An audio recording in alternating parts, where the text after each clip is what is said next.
Hello मेरे प्यारे दर्शकों, मेरे आदर्श अर्पित यूट्यूब चैनल में आप सभी लोगों का बहुत बहुत स्वागत है।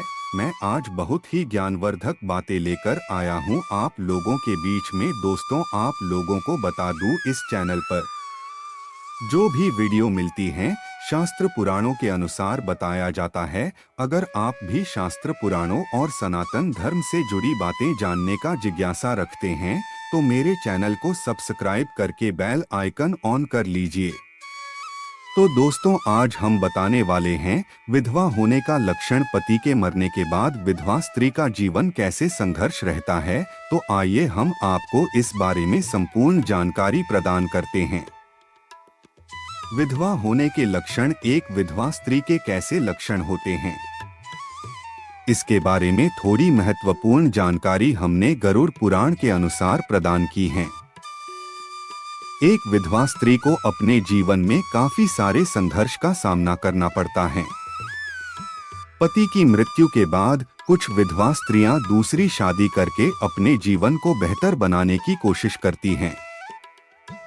कुछ विधवा स्त्रियां दूसरी शादी नहीं करके अपने जीवन में आने वाले संघर्ष का सामना करती हैं और खुद अपने जीवन को सुधारने की कोशिश करती हैं। अगर किसी विधवा स्त्री के बच्चे भी हैं, तो वह अपना संपूर्ण जीवन उनके भविष्य के बारे में सोचकर निकाल लेती हैं। कुछ स्त्रियां पति की मृत्यु के बाद स्वतंत्र भी हो जाती हैं, क्योंकि उन्हें कोई कुछ कहने वाला नहीं होता है, तो वह अपनी मर्जी के हिसाब से अपना जीवन व्यतीत कर सकती हैं। आदि प्रकार के लक्षण आपको एक विधवा स्त्री में देखने को मिल जाएंगे। पति की मृत्यु के बाद स्त्री के विधवा होने पर स्त्री को अपना जीवन कैसे व्यतीत करना है, वह उसके स्वभाव और संस्कार पर भी निर्भर करता है। इसलिए एक विधवा स्त्री में विभिन्न प्रकार के लक्षण आपको देखने को मिल जाएंगे। विधवा स्त्री का जीवन। पति की मृत्यु के बाद एक विधवा स्त्री का जीवन संघर्षमय बन जाता है। उसके पति की जो जिम्मेदारी थी, वह सभी जिम्मेदारी उस पर आ जाती हैं, जैसे कि घर परिवार और बच्चों को संभालने की जिम्मेदारी अब उसे उठानी पड़ती है। इसके अलावा कुछ समाज में विधवा स्त्री को पति की मृत्यु के बाद सफेद वस्त्र धारण करने पड़ते हैं। किसी भी प्रकार का श्रृंगार आदि करने की मनाही होती है। कुछ समाज में तो विधवा स्त्री को प्याज और लहसुन खाने की मनाही कर दी जाती है। अर्थात शॉर्ट में कहा जाए तो पति की मृत्यु के बाद एक विधवा का पूरा जीवन मुश्किल भरा हो जाता है, बहुत बड़ी चुनौती बन जाता है। ऐसे में अगर उनके मायके वालों का सहयोग न हो या वे खुद पैसे न कमाती हो तो उनके सामने आजीविका का संकट खड़ा हो जाता है। इसीलिए हर बार यह कहा जाता है कि महिलाओं का आर्थिक रूप से आत्मनिर्भर होना बेहद जरूरी होता है। लेकिन आर्थिक निर्भरता के सफर में भी उन्हें लैंगिक भेदभाव और असमानता से होकर गुजरना पड़ता है। जिस देश में शादी ही औरत की जिंदगी का मकसद होता है, उस देश में विधवा होने का मतलब होता है जीवन का निरर्थक हो जाना। जिस देश में पति परमेश्वर होता है, उस देश में विधवा होने का मतलब होता है भगवान का आसरा छूट जाना। जिस देश में औरत की खुशी इस पर निर्भर करती है कि उसका पति उससे खुश है कि नहीं, उस देश में विधवा होने का मतलब होता है बिना खुशियों के जीवन जीना सीख लेना। जिस देश में शादी के बाद ससुराल ही नया घर होता है, उस देश में विधवा होने का मतलब होता है बेघर हो जाना। हमने अपने आसपास कई ऐसी महिलाओं को देखा होगा जिनके पति की मौत के बाद उनके साथ अपने परिवार और समाज द्वारा कैसे भेदभावपूर्ण व्यवहार किया जाता है। आज हम ऐसे ही कुछ बातें इस वीडियो में कर रहे हैं। पति की मौत के बाद अधिकतर ससुराल वाले अपनी विधवा बहू की कोई कदर नहीं करते, उसकी आवाज दबाने की कोशिश करते हैं। अक्सर ससुराल वाले विधवा बहू से रिश्ता ही खत्म कर देते हैं, उसे हमेशा के लिए मायके भेज देते हैं, कोशिश करते हैं कि विधवा बहू और उसके बच्चों को उनके मृत बेटे की संपत्ति में कोई हिस्सा न मिले। यह व्यवहार तभी बदल पाता है अगर उनके मृत बेटे का कोई बेटा हो जो उनके खानदान का वारिस बन सके।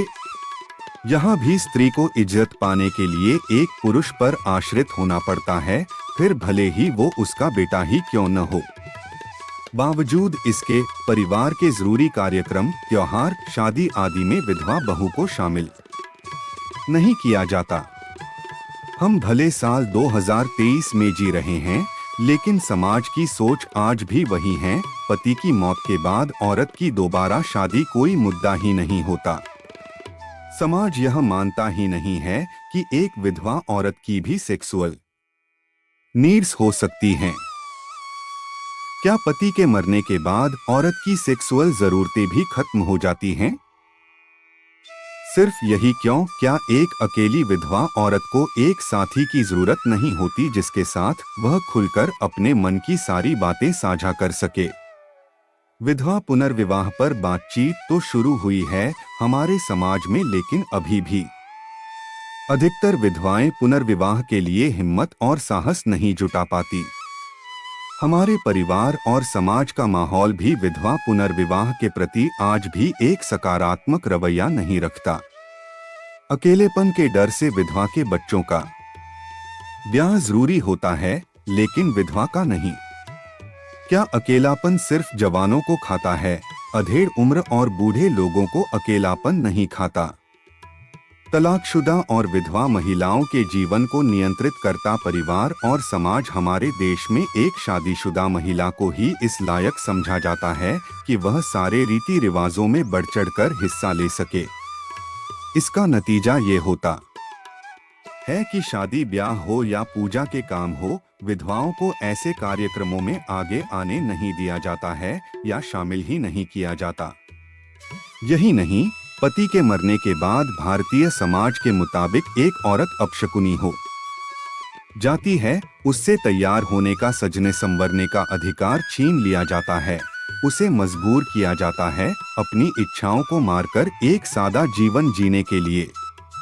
और जो औरत इस प्रकार का सादा जीवन नहीं जीती, उसका बहिष्कार कर दिया जाता है उसी के रिश्तेदारों, समाज और परिवार के द्वारा।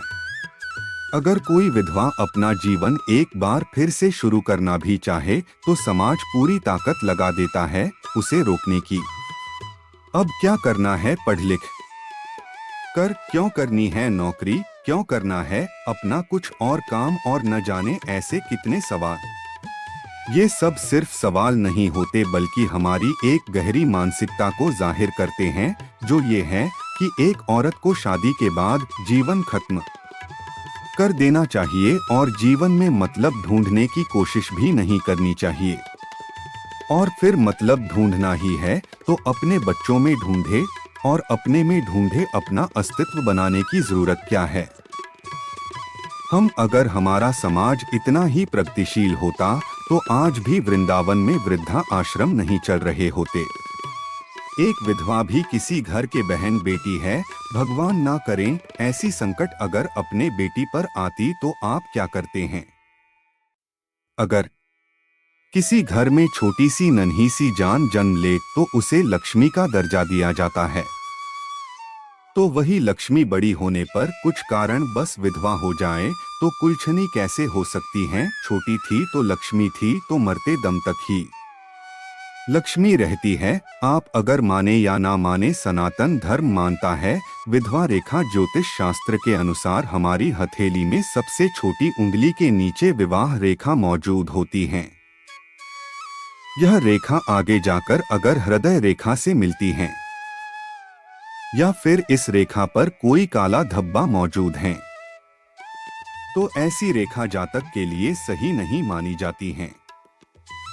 ऐसी रेखा होने पर स्त्री बहुत जल्दी विधवा हो सकती है। ऐसी रेखा को विधवा रेखा के नाम से जाना जाता है। निष्कर्ष दोस्तों, आज हमने आपको इस वीडियो के माध्यम से विधवा होने के लक्षण तथा विधवा स्त्री का जीवन के बारे में बताया है। इसके अलावा इस टॉपिक से जुड़ी अन्य और भी जानकारी प्रदान की है। हम उम्मीद करते हैं कि आज का हमारा यह वीडियो आप लोगों के लिए उपयोगी साबित हुआ होगा। अगर उपयोगी साबित हुआ है तो आगे जरूर शेयर करें ताकि अन्य लोगों तक भी यह महत्वपूर्ण जानकारी पहुंच सके। दोस्तों, हम आशा करते हैं कि आपको हमारा यह वीडियो पसंद आया हो, तो वीडियो को लाइक और चैनल को सब्सक्राइब जरूर करें। इसी तरह का और वीडियो देखने के लिए कमेंट में राधे राधे जरूर लिखें। दोस्तों, हम आशा करते हैं कि यह वीडियो देखने के बाद आप लोग सभी स्त्रियों का सम्मान जरूर करेंगे। तो दोस्तों, वीडियो अंत तक देखने के लिए आप लोगों को बहुत बहुत धन्यवाद। तो फिर मिलते हैं नेक्स्ट वीडियो में, तब तक के लिए राधे राधे। जय श्री कृष्णा, जय श्रीमन।